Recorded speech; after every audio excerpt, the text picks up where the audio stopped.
తాగి బండి నడిపితే కఠిన చర్యలు తీసుకుంటామన్నారు తూర్పుగోదావరి జిల్లా ఎస్పీ నరసింహం కిషోర్. బైక్ల సైలెన్సర్ తీసేసి గోల చేసిన, రోడ్ల మీద కేకుల కటింగ్ పేరుతో అల్లరి చేసిన తాట తీసేస్తామని హెచ్చరించారు. జిల్లా వ్యాప్తంగా అన్ని ప్రాంతాల్లో పికెటింగులు ఏర్పాటు చేశామన్నారు. అల్లర్లకు పాల్పడిన వాళ్లపై చర్యలు తప్పవంటున్న జిల్లా ఎస్పీ నరసింహం కిషోర్తో మా రాజమండ్రి ప్రతినిధి శ్రీనివాస్ ఫేస్ టు ఫేస్. ఉన్నారు, ఆయన అడిగి తెలుసుకుందాం. సార్, ఏ విధమైన చర్యలు తీసుకుంటున్నారు న్యూ ఇయర్ సందర్భంగా? న్యూ ఇయర్ అందరికీ ఆనందం ఉండాలండి, బట్ అది విషాదంగా మారకూడదు.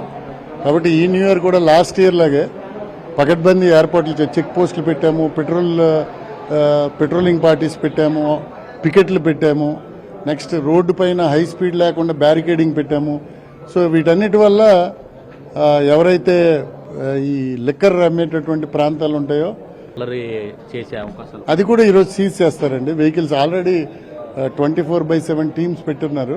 అలాంటివి ఏమన్నా సీజ్ చేసి కఠినమైన చర్యలు తీసుకుంటాం. మద్యం సేవించి రోడ్ల మీద విచ్చలవిడిగా తిరిగేవారు, అటువంటి వారి మీద కేసులు పెడతామండి, బాగా సీరియస్ కేసులు పెడతాం. పెనాల్టీ కూడా బాగా వేస్తాం, రోజు ఏదో మామూలుగా వేస్తాం, బట్ ఈ రోజు నైట్ ఏం చేసినా హెవీ పెనాల్టీ వేస్తాం. ప్రజలకు మీరు చేసే విజ్ఞప్తి ఏంటి? అందరూ సుఖ సంతోషాలతో ఉండాలి. మైనర్ గర్ల్స్ కానీ మైనర్ బాయ్స్ ఎవరు కూడా పేరెంటల్ సపోర్ట్ కానీ గార్డియన్ సపోర్ట్ లేకుండా తిరగకూడదు.